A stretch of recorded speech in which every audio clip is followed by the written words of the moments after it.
Señoras y señores, bienvenidos, muy buenas noches. Gracias por acompañarnos. Esto es La Silla Roja, este espacio abierto al diálogo, a la crítica, al análisis, a la reflexión. Sean todos ustedes bienvenidos. El día de hoy recibimos con enorme gusto a Enrique de la Madrid, este hombre, servidor público de larga trayectoria, hoy aspirante a la candidatura presidencial por la alianza opositora, Va por México, priista de origen, servidor público, ha dirigido bancos, dirigió la Secretaría de Turismo, en fin, tiene un largo currículum y nos da un enorme gusto recibirte. El gusto es mío, gracias por haberme invitado. Muchas gracias. Muchas gracias. Buenas noches. Buenas noches, Enrique, bienvenido. Mucho gusto, gracias por la oportunidad.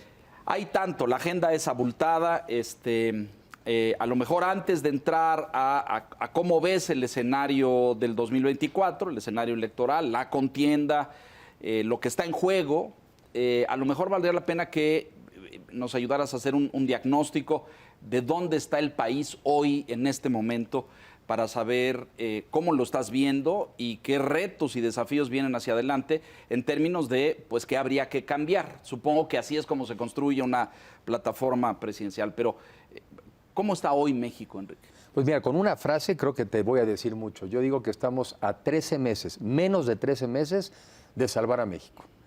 Porque yo veo un país absolutamente en un deterioro acelerado, datos, 4 años de crecimiento cero, y algunos me dicen, pues ¿qué no sabes que hubo COVID? No, sí supe, pero también hubo en Colombia, también hubo COVID y crecieron 14%, mientras que México creció 0%. Tenemos 45 millones de recetas del sector público sin surtir porque no hay medicinas.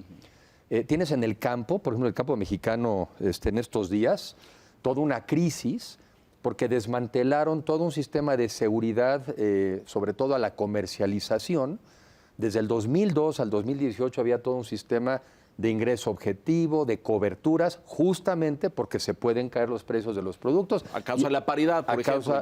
Entre la paridad y otros factores. Entonces teníamos un esquema. Entonces tienes un gobierno cuya tesis central es todo lo que venía del pasado estaba mal, todo era corrupto, luego entonces hay que destruirlo porque algo bueno florecerá. Y en ese algo bueno florecerá, pues yo no veo que florezca nada, porque se dedican a destruir instituciones, a destruir futuro. Entonces yo por eso digo, tenemos menos de 13 meses para salvar a México. Sí, rescatar a México es la palabra que has utilizado. Y digo, das algunas pinceladas, ¿no?, de ciertos temas, pero en lo político, ¿cómo ves al país? Porque, bueno, también se habla de la polarización, de esta división que vivimos los mexicanos. ¿Cuál es tu diagnóstico en ese sentido? A mí me parece que la polarización es una herramienta política que ha usado el gobierno actual para llegar al poder y para conservarse en el poder. Pero la polarización a los mexicanos no nos ha servido de nada. Y tienes esta tesis también, que es muy fácil de explicar, y sobre todo decirle al mexicano, tú estás mal porque ellos están bien.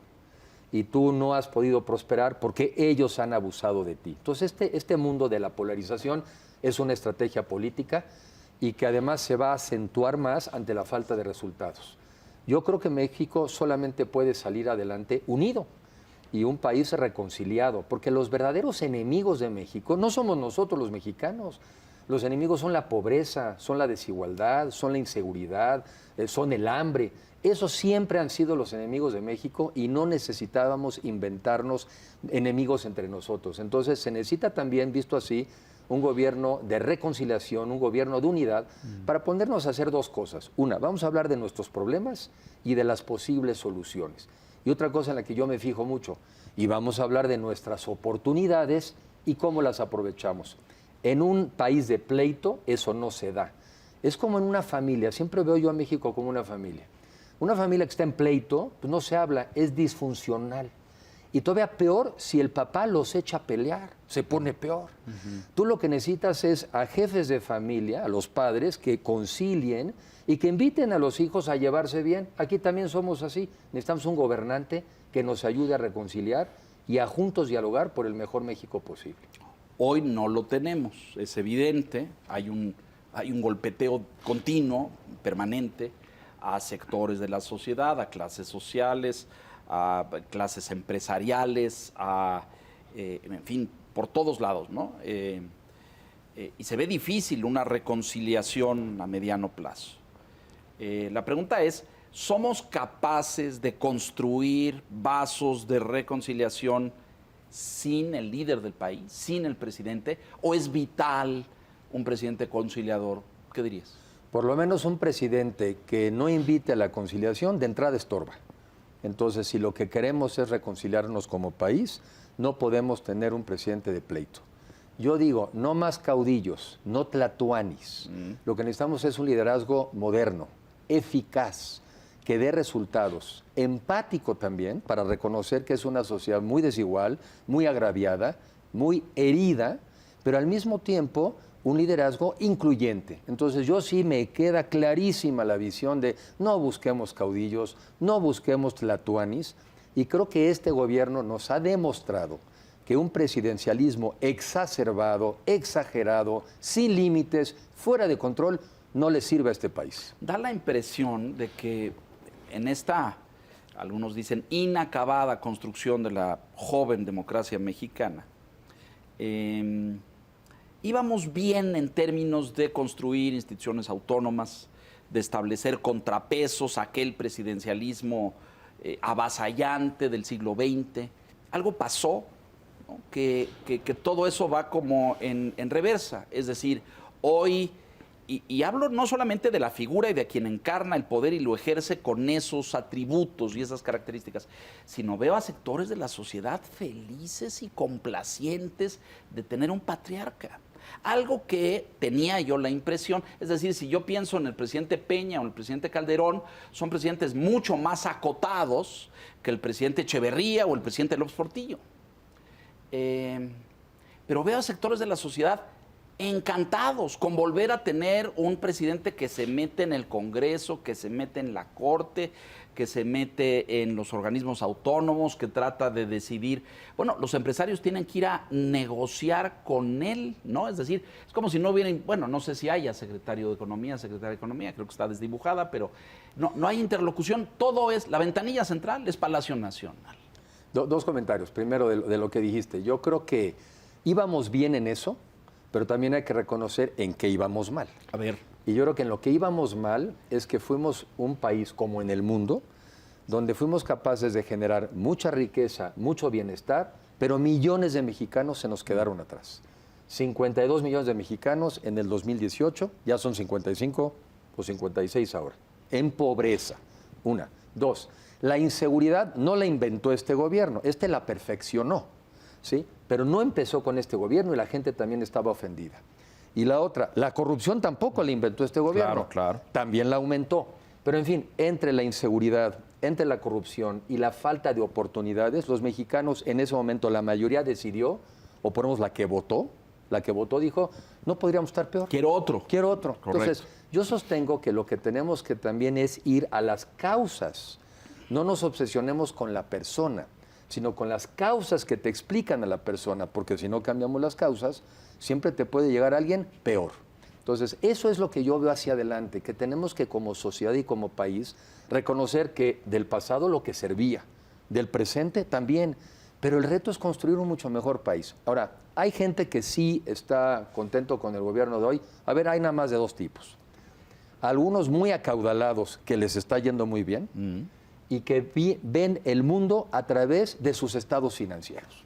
Y dicen, no, si a México le está yendo re bien. Vendo muy bien. Yo vendo como nunca, te dicen. He escuchado vos así, seguramente tú también. Con un cinismo y con una falta de empatía hacia los 56 millones de pobres, nunca nos había dado tan bien. Porque también este gobierno, con mucha inteligencia, sabe que hay un cierto segmento de mexicanos que con dinerito, también los de arriba, algunos con dinero baila el perro. Pero contratos, concesiones, ese tipo de cosas. Concesiones y crecimiento. Y además hay otras cosas que pasan aunque el gobierno no hubiera querido. Los que están en el mundo de la exportación exportan porque hubo un TLC que se firmó antes de este gobierno. Y hay otro segmento de mexicanos que creo que ante la necesidad, ante una economía que no crece, ante mayor pobreza, a muchos lo único que les queda es recibir un programa social. Y hay gente que me platican, algunos que me dicen, mira, una persona que trabajaba con nosotros después de 15 años me dijo, ya no voy a trabajar aquí, porque entre lo que le llega a nuestro adulto mayor, en lo que le llega a mi hijo y lo que me llega a mí, yo ya no necesito trabajar. Cada vez oigo más esa narrativa de yo ya no necesito trabajar. Yo lo que digo es que en los programas sociales ni un peso atrás.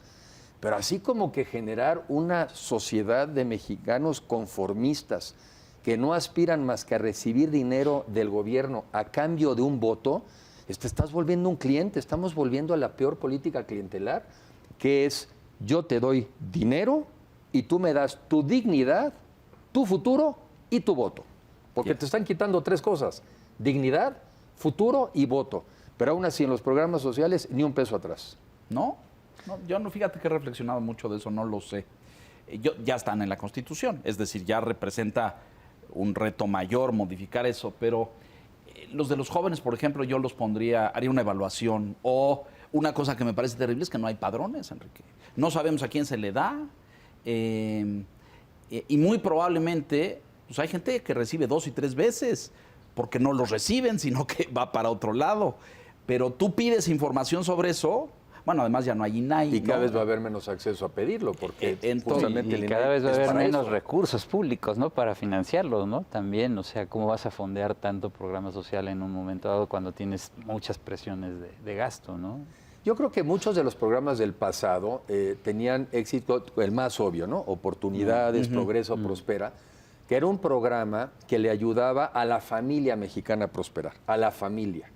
Porque lo que hacía es que decían, bueno, a ver, a la madre le va a llegar el recurso siempre y cuando el hijo vaya a la escuela, y tenía que haber constancia.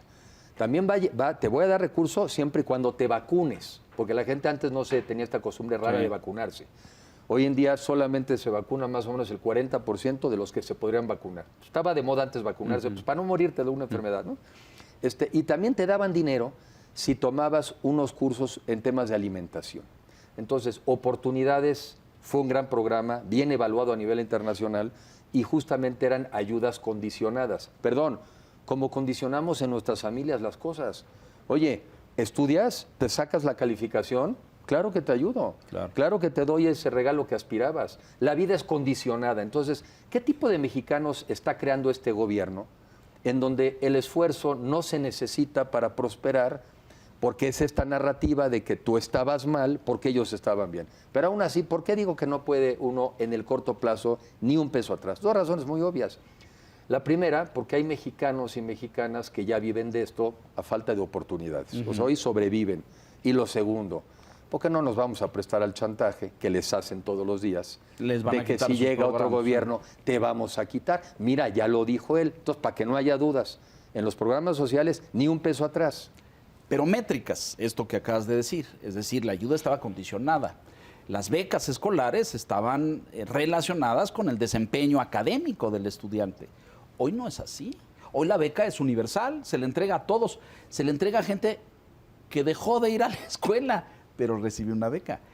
Es esquizofrénico, ¿no? Y muchas veces ya también escucho yo en los recorridos muchas madres ofendidas de que tienen hijos que sí trabajan o hijos que sí estudian, que sí le echan ganas, pero pues ellos no son sujetos de beca, porque el requisito es que no le eches ganas, ¿sí? Que no te esfuerces. Entonces, yo sí veo un gobierno que de manera deliberada está bajando el nivel de expectativas y de ambición de los mexicanos. Es deliberado, porque es un país y es un gobierno que ya nos dijeron, más bien es un gobierno que ya nos dijeron que los que votan por ellos son los menos educados y los que votan por ellos son los que tienen menos ingresos. Luego entonces, si yo estuviera en el diseño de ese gobierno, diría, nada que genere riqueza, nada que genere prosperidad y nada que genere educación. Y creo que desde ese punto de vista, la verdad, van muy bien. A ver, pero vamos a profundizar ahí, porque cuando esto se pone en números y en expectativas, ¿con eso les alcanza para ganar el 2024? Yo creo que no. Yo creo que no, porque ya en la elección del 21, para la Cámara de Diputados, ya hubo 2 millones de votos más por la oposición que por Morena y sus aliados. Ya hubo 2 millones de votos más. Si hubiera habido elección en la Ciudad de México para la jefatura de gobierno, la hubieran perdido. Y yo estoy convencido de que el nivel de deterioro del país en el año por venir, pues se va a acelerar, ¿sí? Entonces, creo que nos da, va a ser por poquito, pero creo que nos da para generar una alianza opositora cuya oferta sea, sobre todo, un gobierno de coalición. ¿Para qué? Para retomar el crecimiento, para que esta economía crezca. Tú no puedes pensar que va a haber 55 millones de mexicanos saliendo o superando la pobreza sin un crecimiento de la economía. Y tampoco puedes pensar que puede haber un país en seguridad sin jóvenes con oportunidades para crecer. Entonces, de que nos da, sí nos da. Y la otra cosa que yo siempre reflexiono, quien le dio el gane al gobierno actual fue el grupo de mexicanos, sobre todo muchos de ellos de clase media, que votó en contra del gobierno anterior. No votó a favor, votó en contra. O sea, lo que se entiende como un voto de castigo. Sí, y esos pues ya no están. Y para ser consistentes, pues tendrán que castigar al actual. Yo creo que los del mundo de la cultura igual y ya no están con el gobierno actual. El mundo de la ciencia igual y tampoco están ya muy contentos con los de hoy. Los burócratas, me dijo ayer también una señora saliendo somos funcionarios públicos de hace 30 años, no somos de ningún partido político, nos tratan de manera indigna, nos han quitado nuestros ingresos, nos han quitado las pocas prestaciones que teníamos. Entonces, el número de mexicanos agraviados va creciendo. Los médicos, las enfermeras. Entonces, de este lado, los que no habíamos votado por el gobierno, ahí estamos. Pero los que habían votado por el actual se tienen que transferir siempre y cuando lo que están esperando es de este lado, están esperando y ustedes ¿Y dónde está la propuesta? Pero ya están listos, ¿eh? Están listos. Lo único que están esperando es cuándo, cómo y con quién. Tú dirías, este gobierno de coalición, digo, ahorita nos dices cómo lo construirías, cómo se haría, división de poderes, contrapesos frente a este presidencialismo exacerbado del que hablas. Absolutamente. Mira, si va uno a la historia y me viene, digamos, por ejemplo, un reflejo tan lejano como los monarcas 1600 de Inglaterra, que es donde más o menos surge esto, la tendencia del monarca pues es a absorber mucho poder. Y llega un grupo de gente y le dijo, a ver, parlamento, ¿no? Límites. Eso sigue siendo la historia de hoy. Aquí hoy en día yo creo que hay un gobierno que actúa como si fuera una monarquía absoluta. Es una monarquía. Y unos legisladores de Morena que se quedaron en la época de los cortesanos. Es más, tan es así que van a un palacio a ver al monarca, ahí más o menos tratan de, con el guiño, ver cuál es la instrucción y la aplican. No, perdón, se perdieron, se saltaron la revolución, se saltaron la independencia. Estamos en una república democrática federal, ¿sí? Estados libres e independientes. Y yo he visto que cada vez hay más contrapesos en el mundo justamente para evitar la concentración de poder. La concentración de poder en México, hoy en día, pero siempre, la concentración es un obstáculo, no es útil para los mexicanos. Y ha sido, en fin, durante muchos años. Yo por eso pensaba que el país iba en una buena ruta construyendo contrapesos, ¿no es cierto? Es decir, desincorporando poder centralizado en un solo organismo, que era el Ejecutivo, ¿no? Cada vez el gobierno de la República pues tenía que, ¿no? Yo vi cuando iban a hacer las negociaciones a Estados Unidos por el TEMEC, pues iba un grupo de empresarios nutrido y se escuchaba su voz, porque pues el gobierno no es la única voz. Pero a ver, vamos a profundizar ahora en esto. ¿Es viable vemos un bloque opositor partidista que se ha fracturado? Acordaron unas cosas en el Congreso que luego no cumplieron y que luego se disculparon porque sí dije, pero no me entendieron. En fin, de aquí al 24, esa alianza tú la ves sólida, monolítica, construida. O sea, ¿no va a pasar nada que la fracture? La primera respuesta que yo diría es que la veo posible y la veo además necesaria. ¿Sí? La veo posible y necesaria porque si no, no nos da. Y es la única opción que tenemos. O sea, si no van juntos, no hay cómo. Si no vamos juntos, no hay cómo, y entonces ya no sabemos el camino, que es seguir rapidito, despacito al abismo. O sea, ahí ya está el abismo y está a la vista. La única pregunta es, oye, ¿vamos a llegar rapidito o despacito? Pero de que el abismo está ahí, pero de que llegamos, llegamos. Entonces, oye, fíjate, ¿qué crees? Es un barco que se está hundiendo. Siempre pongo este ejemplo. Es un barco que se está hundiendo. Ese es un camino. Los otros, pues, echan una lanchita a flote. Está desinfladona, está desinflada. Ya viste, trae un color que no me gusta. Mira, uno de los remos no está donde debería estar y el capitán, échate al capitán. Bueno, es o te hundes o la lancha. Y además empieza la tormenta, porque pues se va a poner complicado, vientos huracanados, sí. Pero pasando la tormenta y en la lanchita llegas a esa isla que México debe ser el inicio de restablecer y del crecimiento de la prosperidad. O sea, detrás de este mundo caótico, en 2 años podríamos estar inaugurando el primer gobierno de coalición de este país, en donde restablecemos la calma, volvemos a convocar a la unidad, abrimos las puertas de la inversión nacional y extranjera que están detenidas, porque lo que llega hoy es lo mismo que llegaba hace 5 años, pero sin la crisis de China y Estados Unidos, sin el nearshoring, ¿no?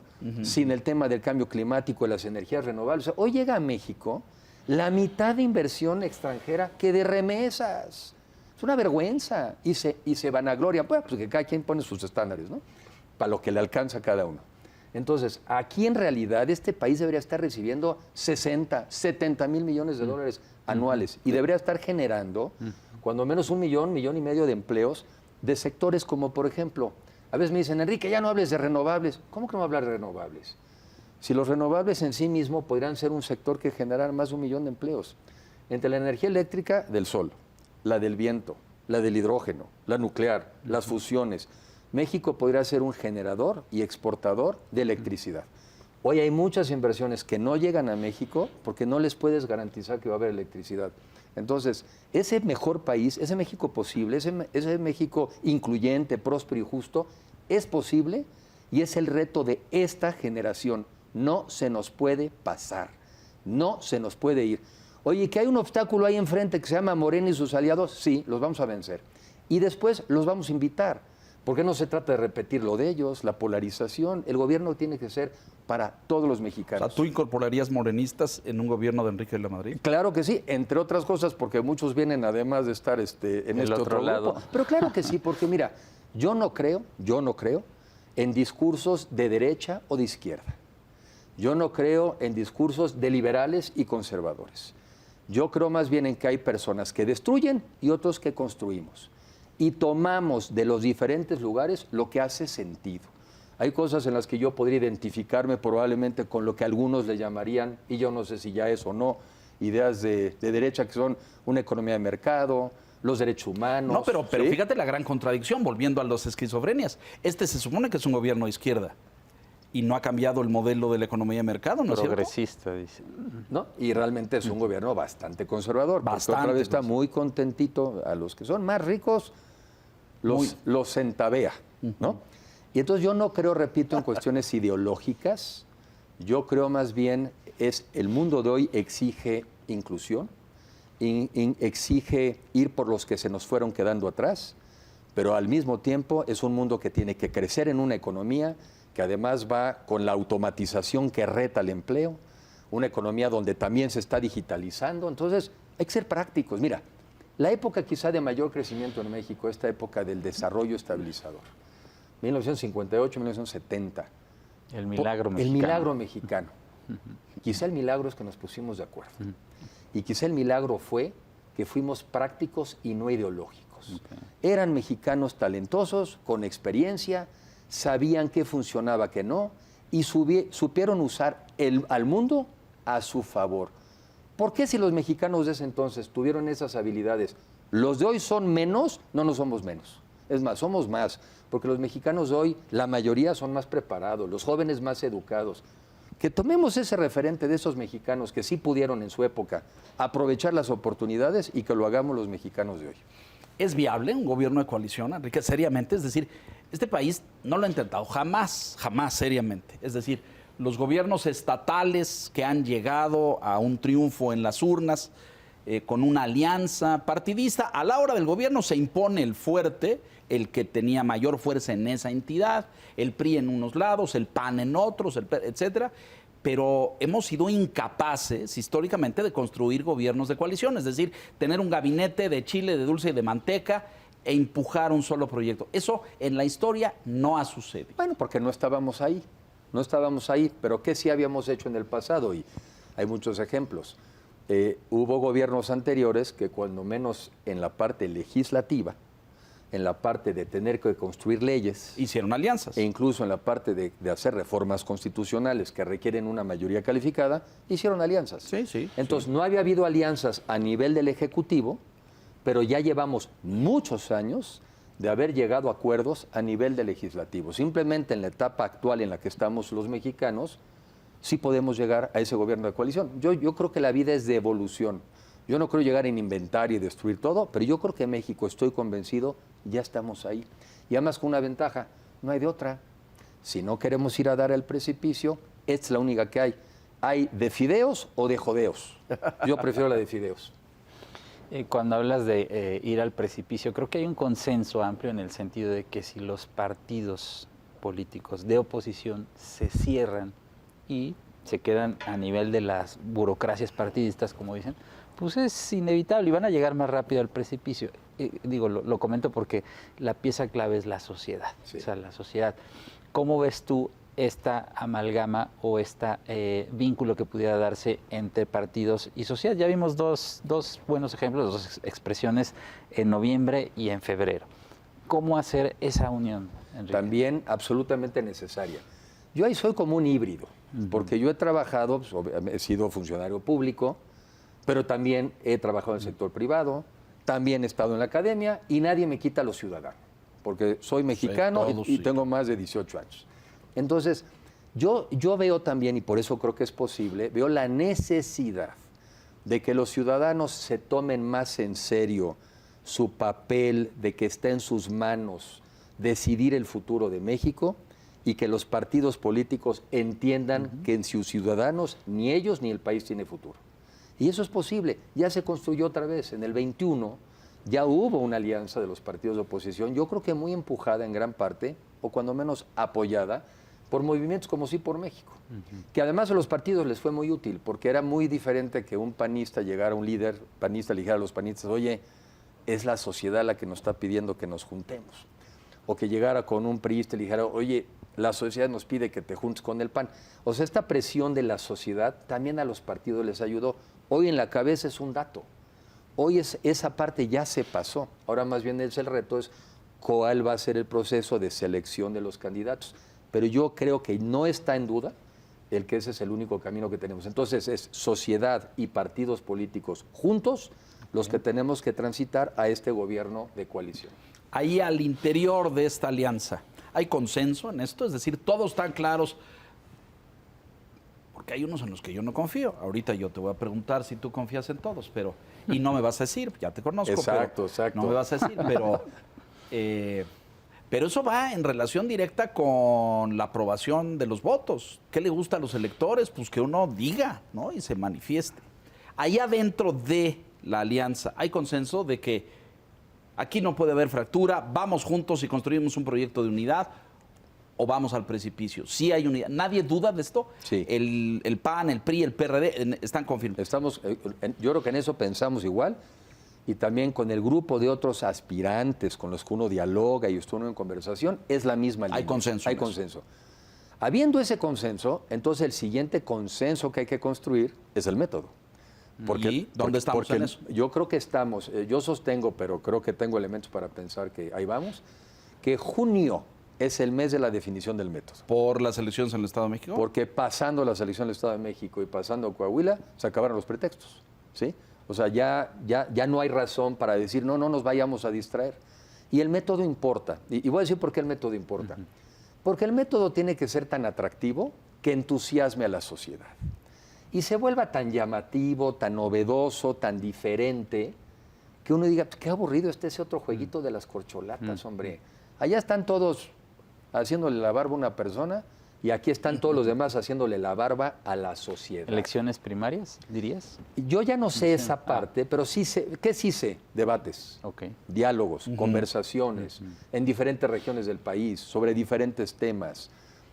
Hay muchos que proponen cosas novedosas, como incluso a través del mundo digital, calificar, por ejemplo, los debates, cómo salieron, cómo funcionaron. Una especie de Big Brother electoral. O sea, ¿por qué no? O sea, finalmente, si hoy también el mundo, ¿por qué no nos acercamos hacia también algo más atractivo? ¿Por qué no pensamos en algo llamativo? Y mi tesis es que si eso lo logramos, entonces la gente dice, eso es. Lo demás se ve viejo, anacrónico, ya vimos que además no sirvió y no queremos un maximato. Dedazo, imposición, acuerdo de cúpulas, es decir, cosas que este país ha visto por décadas, ¿no es cierto? Es decir, ¿quién elige al candidato? Pues la cúpula del partido, ¿no? No la ciudadanía el Consejo Político ¿Encuestas Nacional. sí o no encuestas? Encuestas sin duda también, pero me gusta, fíjate. Múltiples. Varias, sí, porque lo que tampoco, yo pienso así también como estudiante, los estudiantes me lo entenderán bien. Tú prefieres que tengas varios exámenes parciales para que al final del día veas cómo te fue en el promedio. En cambio, si tú lo dejas a un mal día, si tú lo dejas al examen final y repruebas, pues no es que ese fuera un mal estudiante, es que tuvo un mal día. Y los mexicanos no podemos escoger a una persona porque tuvo un buen o un mal día. Tenemos que escoger a la persona más competitiva y que al mismo tiempo pudiera formar el mejor gobierno de coalición. Bueno, déjanos hacer una pausa, Enrique, y vamos a hablar de cómo te va en las encuestas, de los positivos de Enrique de la Madrid y de los negativos, porque también hay, ¿no? Y qué ve la gente allá afuera. Estamos con Enrique de la Madrid, servidor público, priista y aspirante presidencial en este país. Mensajes, por favor.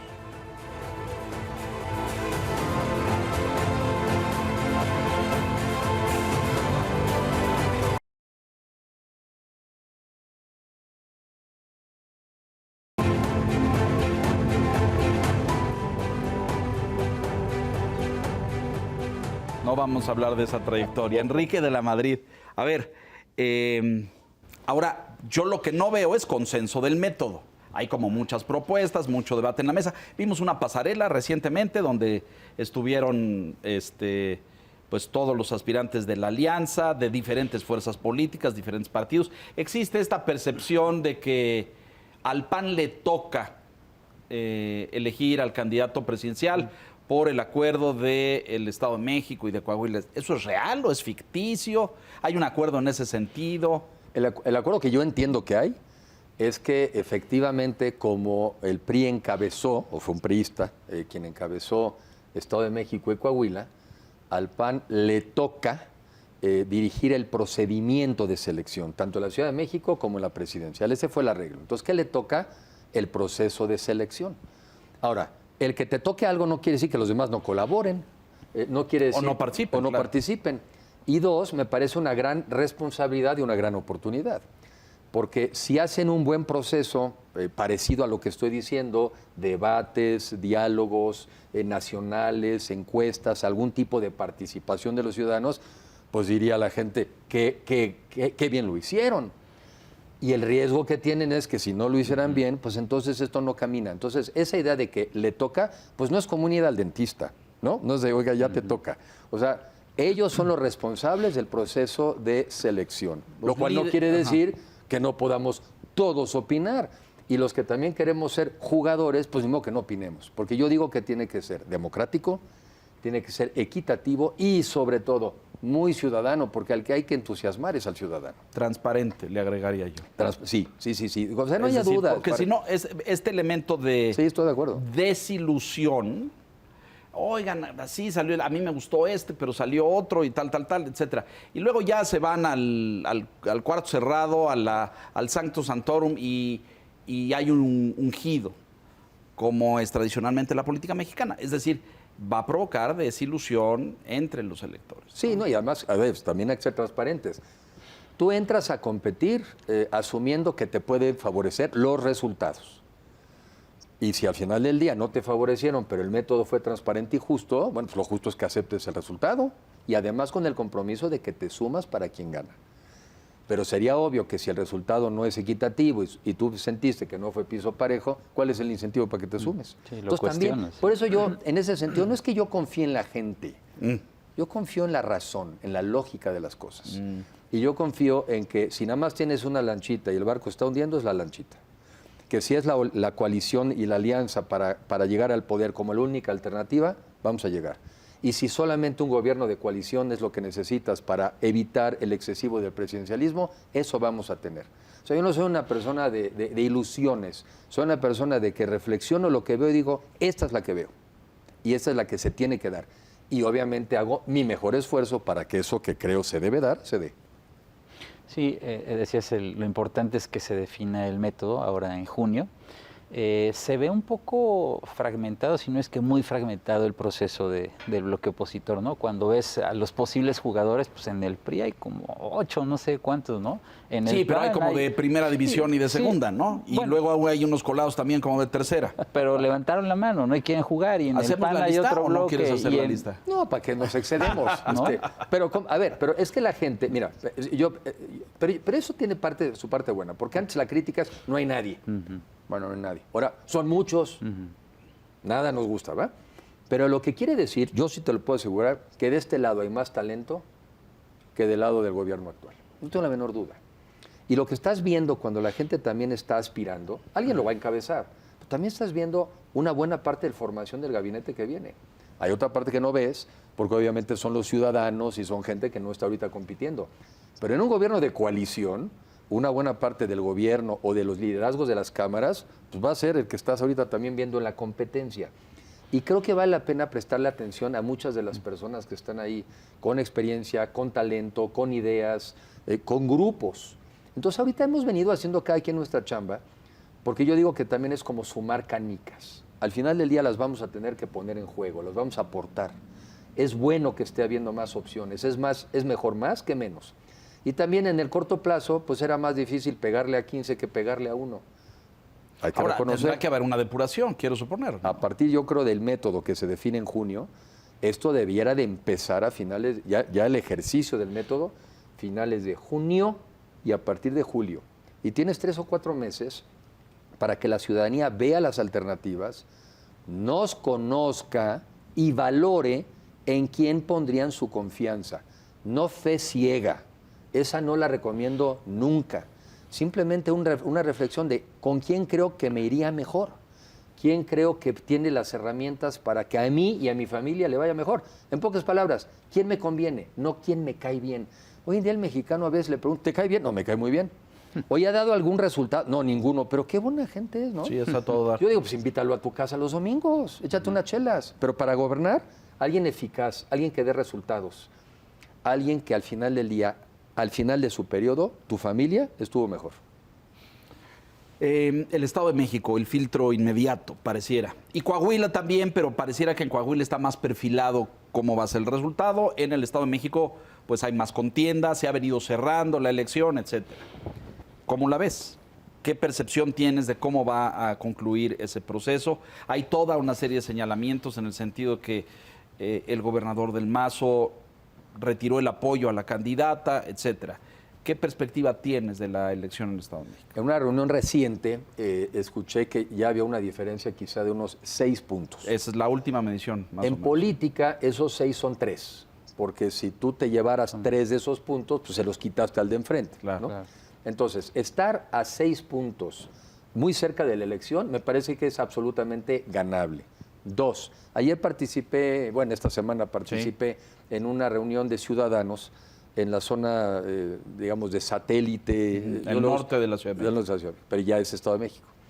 Y yo creo que si en el Estado de México se hace lo mismo que ocurrió en la Ciudad de México, es ganable. Los grupos, los segmentos de clase media, en la Ciudad de México, pongo el ejemplo, salieron a votar en una proporción altísima, arriba del 70%. En algunas zonas incluso el 90%. Entonces es muy importante que esos grupos salgan a votar de manera masiva para que entonces aporten muchos votos en esas zonas y puedan compensar aquellos donde la otra candidata tenga mejores posibilidades. Es decir, es una elección que estaría dependiendo de la afluencia de votantes. Enormemente. El dato que tengo es que si se llega a estar arriba del 60% de la participación, se gana. Entonces, creo que es aquí donde también uno le dice, hablando de te toca, a los ciudadanos del Estado de México les toca salir a votar. Porque lo que está en juego otra vez es México. Y México pasa por el Estado de México. Y luego el Estado de México, si hizo una buena práctica, pues entonces ya sabemos que lo podemos hacer en la que viene. Pero está en juego el país y pasa por el Estado de México. También está en juego el Estado de México. Mira, un comentario respetuoso, espero que no se tome a mal. Pero quien ya tuvo la oportunidad de haber encabezado la Secretaría de Educación Pública en México, donde estuvo sentado Vasconcelos y donde estuvieron sentados unas personalidades extraordinarias, y nos haya dejado el batidillo de educación en este país, no merece tener la oportunidad de encabezar el Estado más importante de la República. Así de sencillo. A la gente se le evalúa no por lo que dice, por lo que hace y por lo que ha hecho. Y en educación han hecho un desastre. Y ese desastre lo que está implicando es que pudiéramos estar perdiendo generaciones. No las vamos a perder, porque vamos a llegar a corregir. Pero lo que están haciendo ahí es un desastre.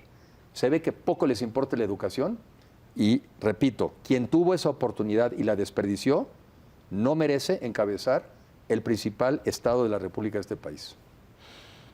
Hablando de entidades, el próximo año se elige no solamente presidente de la República, Congreso Federal, pero muy importante también 9 entidades, Ciudad de México y 8 estados.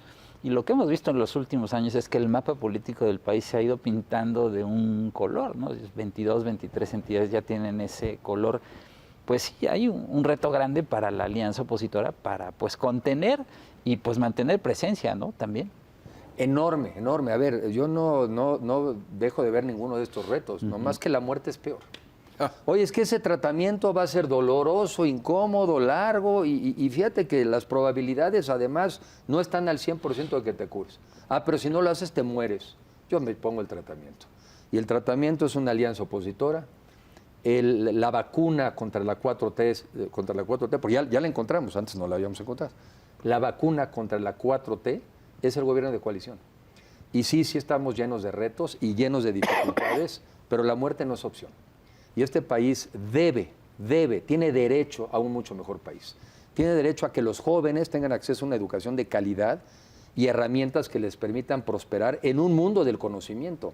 A que las madres, a que las familias puedan dejar a sus hijos en una guardería, en una escuela de tiempo completo, donde se estén educando, formando, comiendo, y ellos puedan salir a trabajar. Tenemos derecho a un sistema de salud universal por el solo hecho de ser mexicanos. O sea, no nos conformemos con menos. Que no nos hagan chiquitos, que no nos quiten la aspiración a ser mejores, porque el ser humano nace para desarrollar su potencial.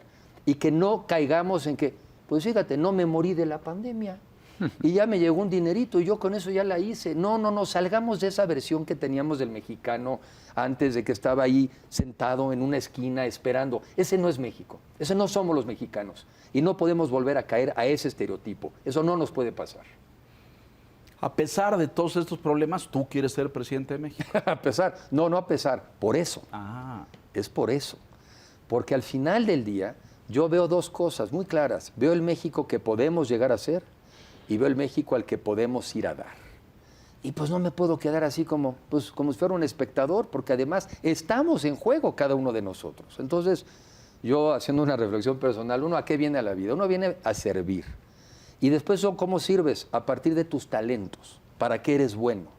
Y yo creo que ahorita, para lo que yo soy bueno, es para esto. Para un México que se pueda unir, un México que pueda aprovechar estas oportunidades para ayudar a superar a millones de mexicanos de la pobreza, para generar o seguir construyendo un sistema educativo y de salud de calidad, y un país de clases medias, porque la pobreza no debe ser un destino para nadie. El origen no debe ser el destino. Y un país donde tengamos igualdad de oportunidades y de acceso. Y yo no me puedo quedar viendo lo que está ocurriendo. Y a mí que no me digan que no podemos llegar a ser como Venezuela, porque los venezolanos tampoco pensaban que podían llegar a ser como la Venezuela de hoy. Y pasó. Handicaps. Eres hijo de un expresidente.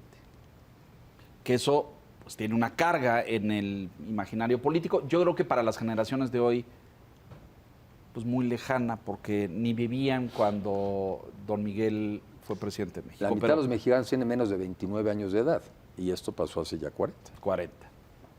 Eres rubio de ojos azules. Bueno, nadie es perfecto. Exacto. ¿Qué le vamos a hacer? Nadie es perfecto, pero se dice este tema de que pues los mexicanos, en su mayoría, o los segmentos que apoyan al presidente y a Morena, pudieran no identificarse contigo. ¿Qué les respondes? A ver, que yo creo que los mexicanos no nos identificamos por color. Lo que nos debemos identificar es... A pesar de los insistentes esfuerzos que se han hecho en esta administración. Pero no es, porque yo viajo también por todo el país y en nada se parece a un sinaloense, a un campechano, a un yucateco, a un oaxaqueño, a un chihuahuense. Son diferentes. En términos, digamos, físicos. Pero lo que nos une es ser mexicanos. Y con lo que creo que a mí lo que me une con los mexicanos, y yo creo que hay con la mayoría, es el deseo de prosperar, que a cada uno y a nuestras familias les vaya mejor. Porque a eso estamos obligados los mexicanos. Y nosotros no podemos entregar lo que vamos a entregar hoy. Eso es una. Y por cierto, nunca he visto una encuesta donde digan que tienen algo contra los güeros. No. Pero pues asumamos que lo haya. Y yo lo que decía yo ayer un poco en broma, yo no discrimino, no me discriminen. Claro, pues claro. Digo, ¿por qué? Es de ida y vuelta, ¿no? Pues es de ida y vuelta. Lo que pasa es que en la narrativa oficial está muy presente estos elementos, ¿no? Pero, pues, mira, los ricos y los pobres, los liberales y los conservadores, los güeros y los morenos, los fifís, ¿no? Se dice mucho. Sí, los chairos, Has los mencionado fifís. varias veces aquí el tema de las clases medias, que me parece un elemento muy importante de enfatizar.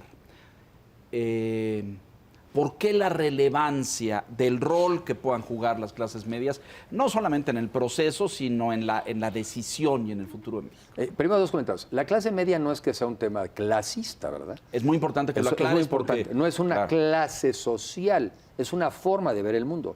Y porque también cuando sales de la pobreza, ¿a dónde entras? A la clase media. Fíjate, ¿por qué digo clase media y no rico? Porque los países a lo que deben de aspirar, como decía Morelos en su época, pues es a moderar la opulencia y la indigencia. Y México hoy tiene... Y que el segmento intermedio ¿Y cuál es el segmento mayoritario? intermedio? Se llama clase media. Entonces, cuando yo digo clase media, es porque quiero un país más parejo, pero parejo para arriba.